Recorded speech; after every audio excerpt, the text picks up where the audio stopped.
2 words. That is all it took to destroy a man's reputation for 2,000 years. Doubting Thomas. It's the ultimate label for the skeptic, the cynic, the guy who kills the mood because he just refuses to get on board. We use it as an insult. We use it to describe a lack of faith. But here is the hard truth. We have gotten Thomas completely wrong. In fact, what if I told you that the nickname Doubting Thomas is actually a massive historical injustice? What if the story of Thomas isn't about a lack of faith at all, but about a ferocious, uncompromising demand for a faith that is actually real? Today, we are going to reopen the case file on Thomas the Apostle. We are going to strip away the centuries of bad PR and look at the raw psychological reality of a man who went from suicidal loyalty to crushing heartbreak, and finally, to a realization so powerful it sent him to the edge of the known world. This isn't a sermon. This is a forensic investigation into the mind of the only man brave enough to ask the questions we are all too scared to say out loud. First, you have to understand the profile of the man.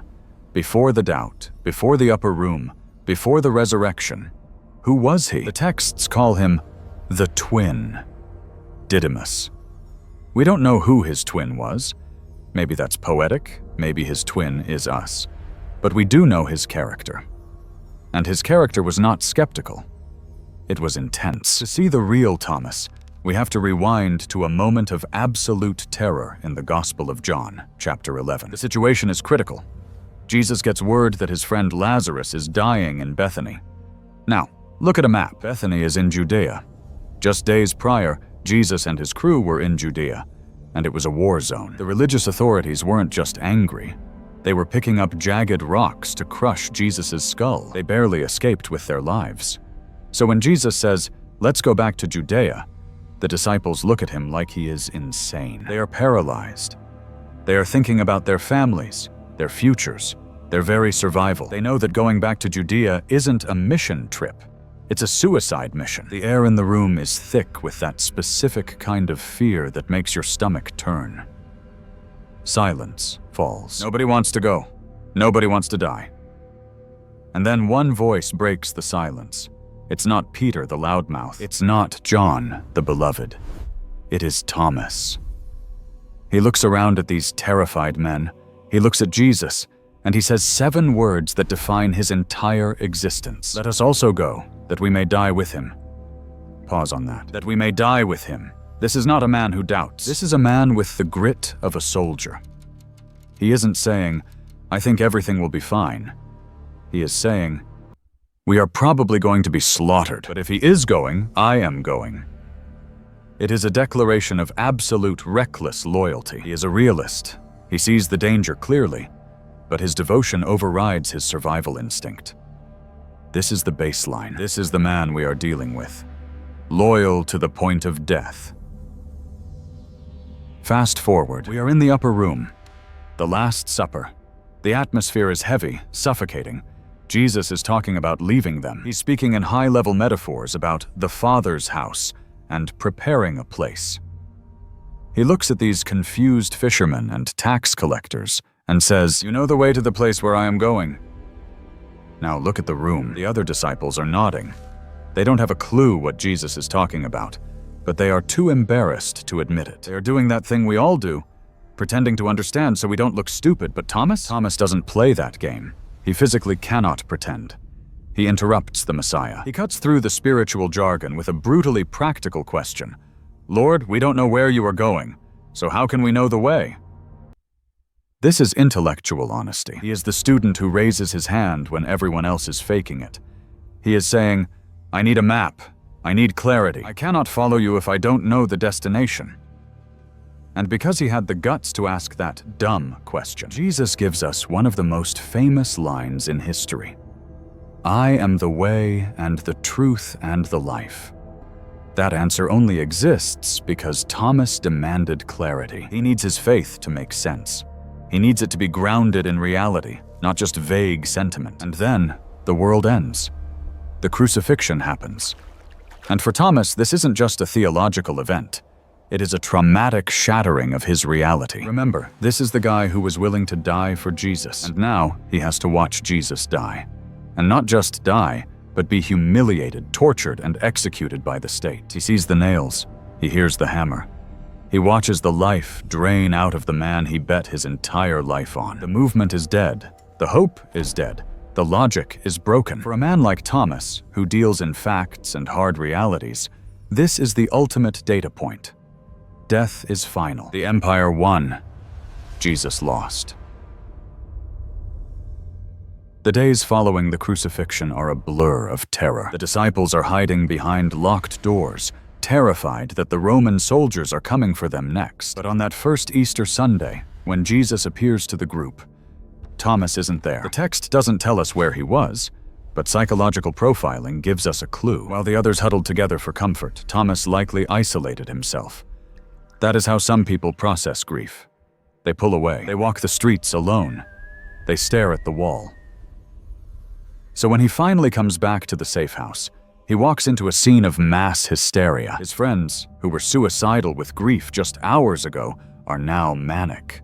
They are grabbing him, shaking him, screaming, "We have seen the Lord!" Put yourself in Thomas's shoes. You are grieving.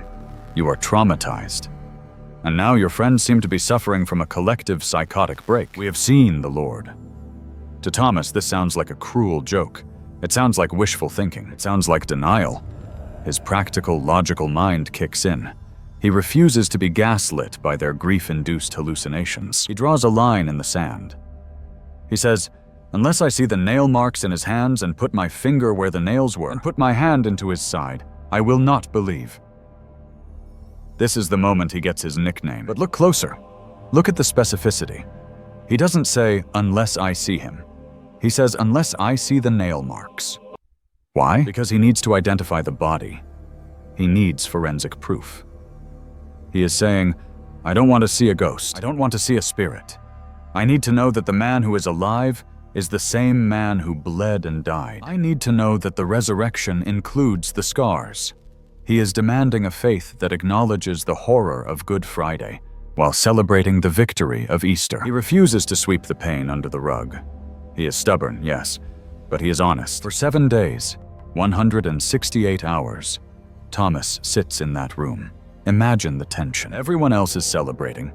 He is sitting in the corner, arms crossed, waiting. He is the odd man out. The loneliness must have been crushing, but he holds his ground. He will not fake it. Then comes the 8th day. The doors are locked. The air is stale. Suddenly, Jesus is there. He doesn't knock. He materializes. "Peace be with you," he says. And then he turns. He doesn't look at Peter. He doesn't look at John. He locks eyes with Thomas. He walks straight up to him. This is the moment of truth. Jesus doesn't yell.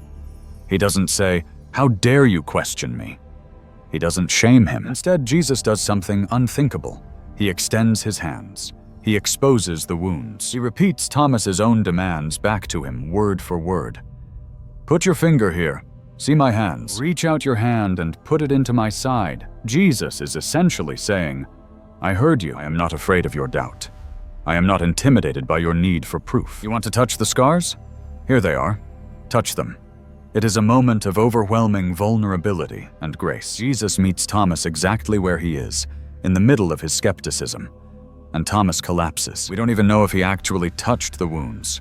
The text implies he didn't need to. The sight of a God who carries his scars was enough. Thomas falls to his knees and utters the most profound theological statement in the entire gospel. He looks at this man, this carpenter from Nazareth, and says, "My Lord and my God," not just teacher, not just Messiah, God. The doubter becomes the first disciple to fully understand who Jesus actually is. His doubt wasn't a dead end. It was a tunnel that led him to a deeper, stronger, more resilient faith than anyone else in the room. Jesus looks at him and says, "Because you have seen me, you have believed. Blessed are those who have not seen and yet have believed." That is the handoff. That is Jesus looking down the corridor of time at you and me, knowing we wouldn't get to touch the scars. Thomas got the proof so that we could have the testimony. But the story doesn't end in that room. A faith that's strong cannot sit still. Tradition and history tell us that Thomas took this new, fire-forged faith and ran with it, further than any other apostle. While Peter went to Rome and Paul traveled the Mediterranean, Thomas looked east. He looked at the map and kept walking.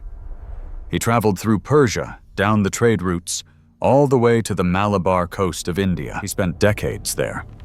He didn't just visit, he built. He established communities that still exist today. The St. Thomas Christians of Kerala. He baptized, he taught, he lived among the people, and ultimately, he died there. Tradition says he was martyred for his faith, killed by a spear. The irony is haunting and beautiful. The man who demanded to touch the spear wound in Jesus' side ended his life pierced by a spear, dying for the very truth he once questioned. So let's retire the name Doubting Thomas. Let's call him Thomas the Brave, Thomas the Honest, Thomas the Believer. His story is a permission slip for every single one of us who has ever struggled to believe. It proves that God is not angry at your questions. He is not fragile. He can handle your doubt. In fact, if you are willing to bring your honest questions to him, just like Thomas did, you might find that on the other side of that doubt lies a faith that is unshakable, a faith that says, "My Lord and my God."